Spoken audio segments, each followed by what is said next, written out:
Bapak-bapak, ibu-ibu sekalian, mari kita lanjutkan kajian kita mengenai ibadur rahman.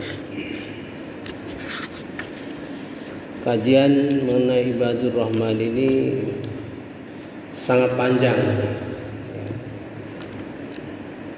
karena pilihan-pilihan yang kita harapkan tentu harus dipahami benar, karena ibadur rahman ini mengisyaratkan satu pilihan ibadah yang khusus, ya, berkenaan dengan diri kita masing-masing, yang kita laksanakan seumur hidup, ya, sampai dengan meninggal.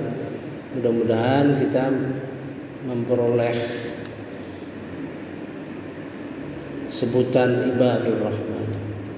Kita sampai keempat kemarin, yaitu berkenaan dengan infak. Karena infak ini perjalanannya panjang, perjalanan panjang, ada akhirnya. Pada akhirnya tujuan infak adalah kemampuan kita, kesadaran kita, tekad kita untuk menjadikan infak itu sebagai jihad, ya, jihad dengan harta. Jadi bertingkat-tingkat, ya, cara melihatnya itu bertingkat-tingkat berdasarkan ayat-ayat Quran yang bagaimana harus kita pahami. Sekarang kita sampai pada tingkat ibadur rahman. Kita ulangi ayat kemarin. A'udzubillahi minasyaitonirrajim. Bismillahirrahmanirrahim. Walladzina idza anfaqu, dan orang-orang yang menginfakkan hartanya, ya, segala sesuatu. Kemarin kita sudah mempelajari konsep infak menurut ayat Al-Baqarah 2:15 dan konsep infak menurut ayat Al-Baqarah 219. Dipadukan, ya, dua konsep tersebut, maka akan membuat kekuatan. Karena pemahaman Al-Quran itu tidak mudah, ya. Dalam arti gini, kalau suatu masyarakat gitu kan, suatu masyarakat pada masa revolusi, ya, masyarakat yang berjuang menegakkan kemerdekaan misalnya, tidak akan keluar ayat-ayat yang berkenaan dengan pembangunan. Tidak perlu waktu, karena mereka tidak berpikir bagaimana membangun. Kalau sudah sampai satu tahap pembangunan, maka akan muncul ayat-ayat berkenaan dengan pembangunan, ya. Saya memperoleh buku dari Pakistan. Dia mengkaji ayat-ayat Quran yang terkait dengan ekonomi. Ada 1000 ayat, 1000 ayat lah, sekitar 1000 ayat, yang kalau digali, ya, artinya digali dari kata per kata, maka akan muncul suatu ayat-ayat yang berkenaan dengan ekonomi. Nah, seperti itu. Pada masa revolusi tidak akan sampai. Pasti ayat-ayat berkenaan dengan perjuangan, jihad dan sebagainya. Begitu juga kalau masalah infak itu dalam masyarakat yang sederhana, maka tidak terlihat kepentingan dari ayat Al-Baqarah 219, tidak terlihat itu. Tapi kalau sekarang betul-betul mempunyai peranan yang besar dalam mencapai efektivitas daripada infak, ya. Infak itu kata umum yang meliputi seluruh ibadah yang berkenaan dengan anugerah Allah Subhanahu wa taala, ya. Apakah harta, apakah ilmu, apakah waktu, apakah kesehatan dan sebagainya. Mengapa demikian? Karena kata itu merupakan kata yang menjadi pilar ketakwaan, ya. Jadi kalau zakat itu kategori secara umum infak yang dikeluarkan menurut ketentuan, apakah waktu, ya, atau apa ukuran. Kalau sedekah yang berkenaan dengan pengeluaran yang dikeluarkan berkaitan dengan hati, sedekah perasaan hati, sayang, cinta dan sebagainya, ya. Kalau infak umum, ya, maka dibicarakan dalam topik yang umum, bukan terkait dengan fikih, ya, gitu. Jadi kalau kita lihat, ya, walladzina idza anfaqu, dia pakai fi'il mudhari', fi'il madhi, yang itu orang-orang apabila menginfakkan. Kalau secara umum kan selalu yunfikun, ya. Jadi secara umum akan. Kalau ini anfik, berarti di sini ada tuntutan dari Allah Subhanahu wa taala untuk masuk kategori orang seperti ini, ya, yang berinfak dengan lam yusrifu wa lam yaqturu, tidak berlebihan dan tidak pelit. Kita harus pahami supaya kita mengerti, maka kita harus letakkan sebagai seseorang, ya, dia berinfak tidak berlebih-lebihan, tidak pelit. Artinya orang itu di dalam dirinya ada sifat rasionalitas.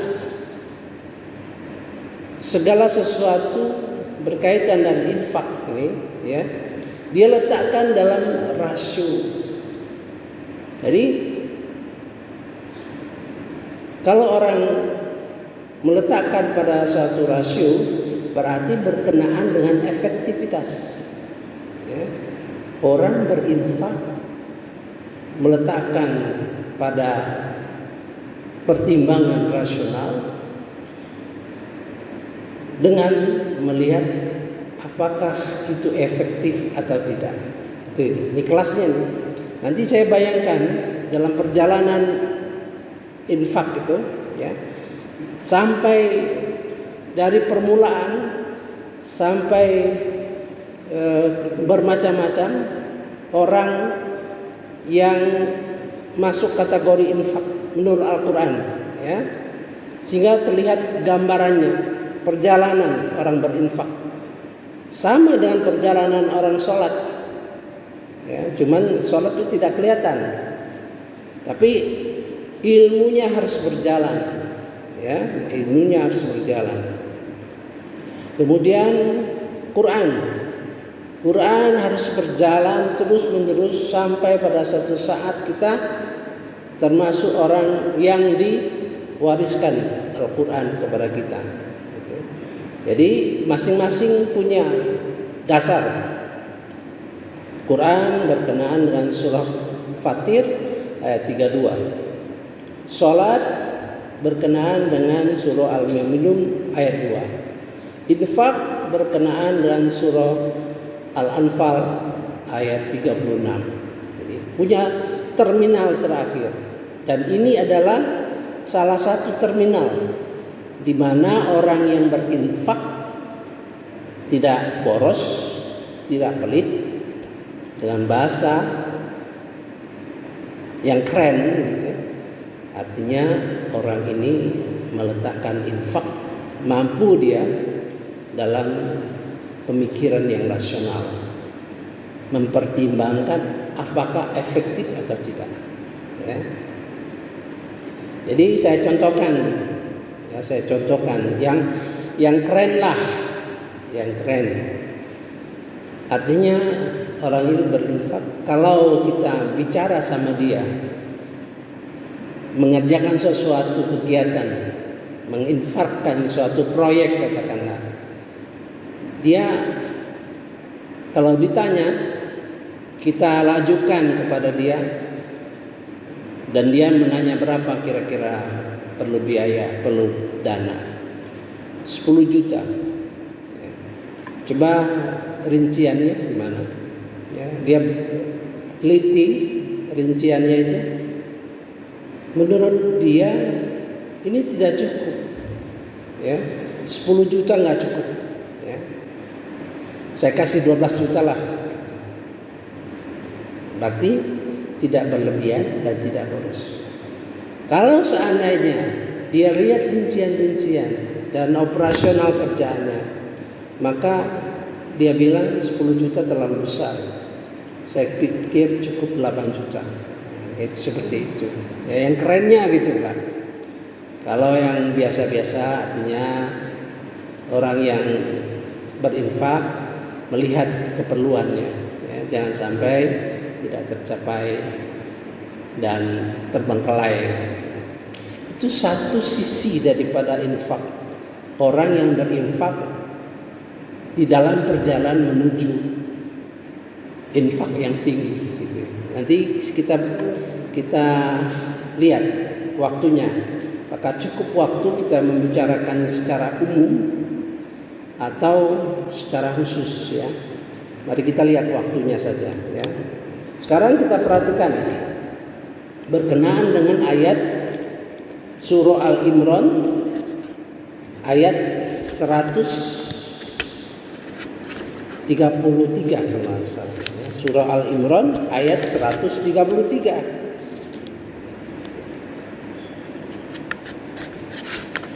Yaitu orang yang berinfak, alladzina yunfikuna fis sarra'i wad dharra. Nah, kelihatan nih bedanya. Kalau tadi kan walladzina idza anfaqu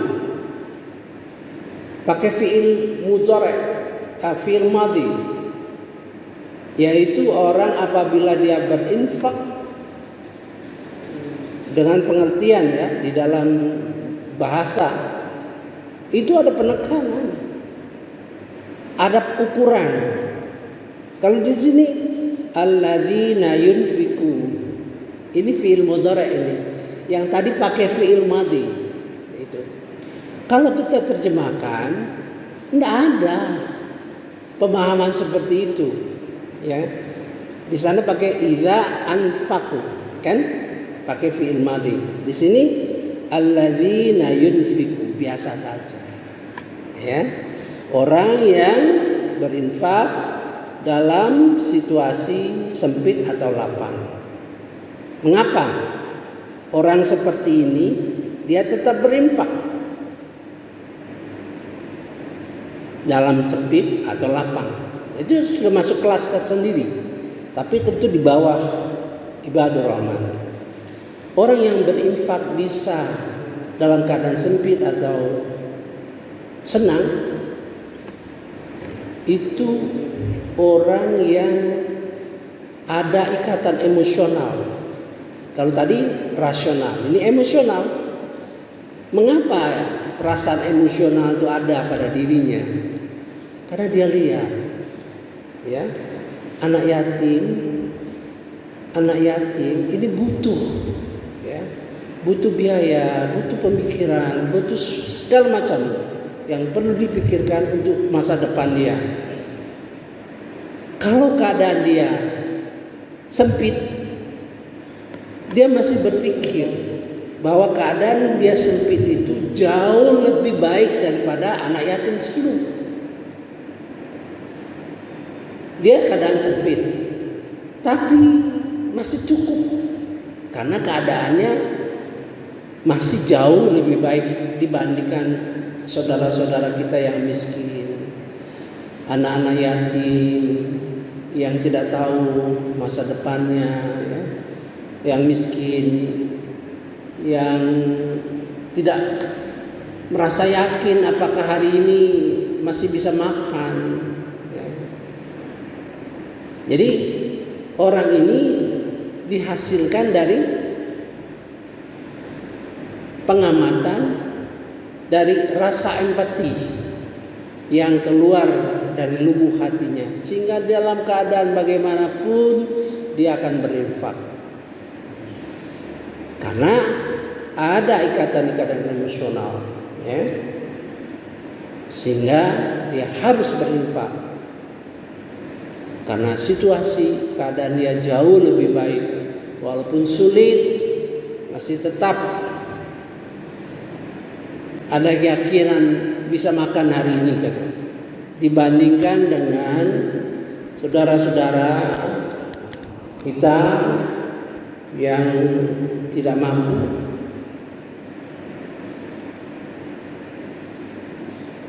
Dia merasa perlu. Nah, itulah maka orang itu hasilnya dari hasil tadi yang saya sudah sampaikan, bahwa Rasulullah itu minta kita mengantarkan zakat, infak, sedekah, mengantarkan kepada mereka, datang ke rumahnya, lihat rumahnya, lihat keadaannya, sehingga itu muncul rasa empati gitu. Karena ukuran kita betul-betul mendapat ridho dari Allah Subhanahu wa taala, ukurannya berdasarkan Al-Qur'an. Saya tidak usah membahas surat ayat tersebut, tapi sudah saya pernah bahas. Ukuran kita ini sama-sama diuji.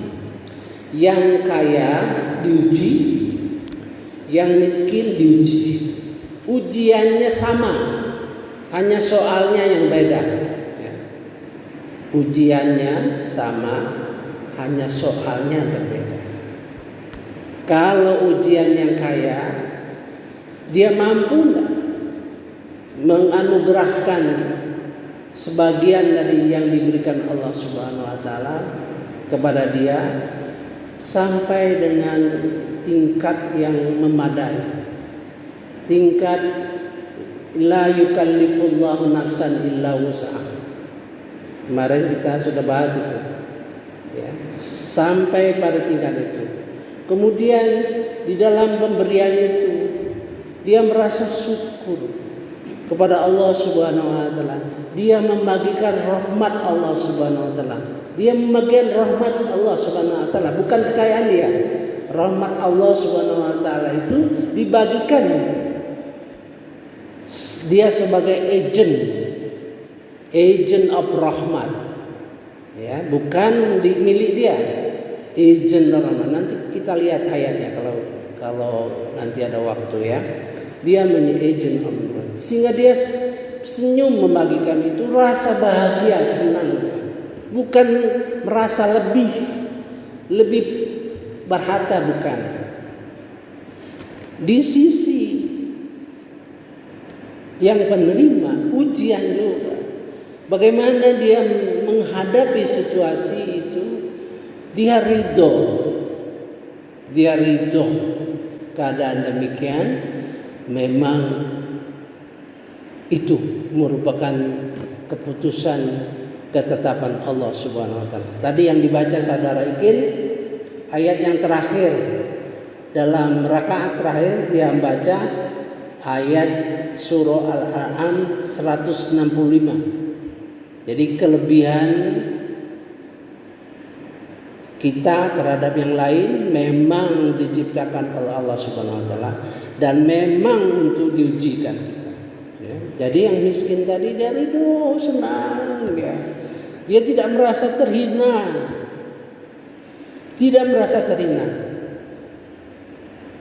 Itu yang jadi berat, itu ujiannya. Kemudian dua kelompok ini nyampur bersama-sama. dengan lapang dada, tidak membuat sekat, ya. Yang kaya, ya sama-sama yang miskin nggak apa-apa, sama-sama yang miskin juga tidak apa-apa, karena mereka yakin mereka di dalam ujian Allah Subhanahu Wa Taala. Itu yang ingin kita capai. Di masjid ini sudah ada langkah sebelum COVID-19. Setiap pengajian ibu-ibu, ya, setiap pengajian ibu-ibu antara yang duafa dengan yang lainnya campur seperti biasa. Kemudian pada hari itu juga akan ada pembagian paket duafa. Kita harapkan, ya, sehingga bisa terus. Sebab itu akan ditanya oleh Allah Subhanahu Wa Taala. Akan ditanya oleh Allah Subhanahu Wa Taala. Ya. Mari kita lanjutkan 2 tadi, ya. Sekarang ada terminal tengah, ya. Ada konsep mengenai infak, ada sasaran antara. Sasaran antara ini sangat penting. Jadi berdasarkan ayat 265, orang berinfak itu punya 2 tujuan. Ya. 1, mencari ridho Allah Subhanahu Wa Taala. Kemudian memantapkan dirinya, memantapkan jiwanya, memantapkan komitmennya, menunjukkan bahwa dia orang muslim. Maka infak dia terus dilakukan, ya, sepanjang umurnya. Itu antara. Nah, kemarin saya jelaskan tujuan akhir, ya, di dalam rangka jihad dengan harta, gitu, ya. Saya pikir sudah dapat gambaran, ya. Jadi perjalanan seseorang berinfak itu akan menentukan nilai infak yang dilakukan sampai dengan akhir, ya. Nilai infak sampai dengan akhir hidupnya sama dengan nilai sholat sampai dengan akhir hidupnya, sama dengan nilai Al-Quran sampai dengan akhir hidupnya. Karena 3 pilar itu yang jadi utama, ya. Jadi kita sekarang berjalan, ya, memberikan infak itu harus meningkat, ya, meningkat. Bukan jumlahnya saja, jangan pikir jumlahnya saja, perhatian kita. Kalau dalam memberikan infak, ya, nggak usah jauh-jauh, ya. Di sini aja, ya, di sini ada berapa kota itu? Kota itu ada kota infak anak yatim, kontak infak duafa, kontak Al-Quran, kotak infak pendidikan dan sebagainya, ya. Mengapa? Dulu waktu saya menjadi ketua, saya pikir harus dibuat nih infak, ya. Infak operasional masjid. Kalau dulu kan hanya 1. Karena di dalam jiwa orang itu punya kecenderungan, ya, punya kecenderungan, jiwanya itu punya kecenderungan, tidak bisa kita satukan. Ada yang cenderung kepada anak yatim, ada cenderung kepada yang miskin, ada cenderung kepada pendidikan, ada cenderung infak Quran. Maka kita pisah-pisah. Hasilnya, kalau sebelum dipisah, mungkin waktu itu sekitar 10 juta lah sebulan, ya, 10 juta lah. Di luar yang hari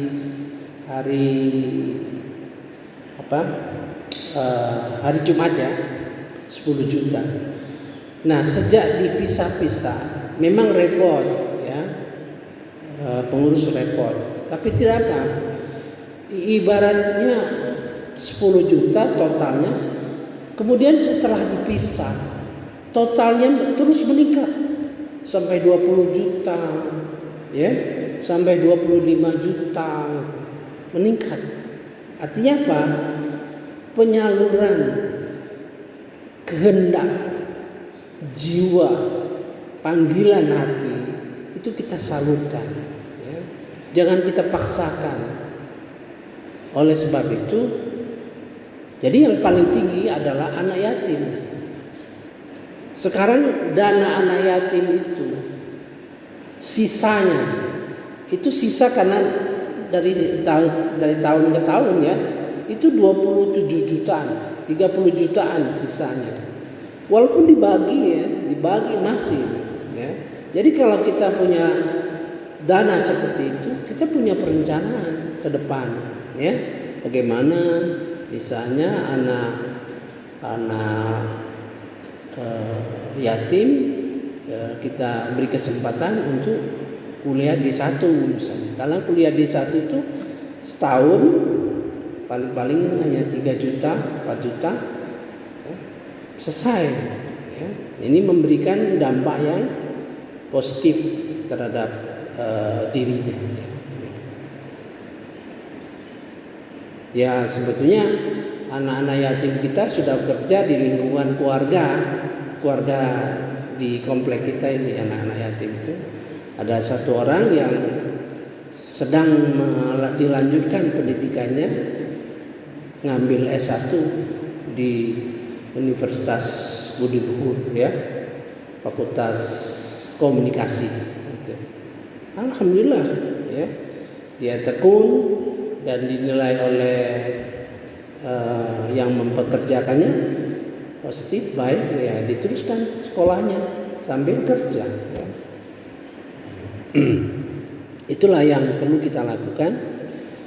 Ada dua jadi sudah. Satu, orang yang berinfak sudah meletakkan rasa emosionalnya sehingga dia tetap berinfak dalam situasi sulit atau senang. Itu emosional. Kemudian orang yang berinfak meletakkan rasionalitas di dalam infaknya sehingga infaknya dirasakan harus efektif. Dan kita sudah tahu tadi, kalau yang di dalam surah Al-Imran 133, alladzina yunfiku, gitu, ya, biasa saja akan berinfak. Kalau ini walladzina idza anfaqu, pakai fi'il madhi. Di situ mengandung pengertian bahwa yang berinfak dan ada kemauan Allah Subhanahu wa taala, ini kriterianya. Jadi tidak bisa untuk menjadi ibadur rahman itu infaknya tidak bisa menurut kemauan kita. Sudah ditentukan oleh Allah, lam yusrifu wa lam yuqtur, ya. Tidak boros, tidak pelit. Dalam bahasa manajemen, saya tadi dalam bahasa manajemen, ya. Jadi dia meletakkan rasional dan melihat efektivitas daripada infak tersebut. Sederhana orangnya, ya, dia biasa saja, karena itu tadi semua dia dasarkan adalah suatu perhitungan yang pemikiran. Nanti mudah-mudahan kita lanjutkan, ya, tapi saya kira sementara ini cukup dulu untuk ibadur rahman, kalau tidak berpanjangan nanti sampai selesai. Jadi ada 3 pilar yang kita harus jejaki, harus kita tapaki sehingga membuat infak kita sempurna, ya. Kita jejaki, tafaki Al-Quran sehingga pengetahuan kita mengenai Al-Quran jadi masuk kategori yang diwariskan. Kita jejak, kita pakai bagaimana Al-Quran memberikan definisi Al-Quran sebagai sholat khusyuk sehingga kita mendapat sholat. Ini berat ini ya, sholat ini dalam Al-Quran. Bayangin mengkaji sholat khusyuk dalam Quran, tidak terlihat itu ya, kecuali kita sanggup memikirkan dalam-dalam. Saya kira sampai di sini saja.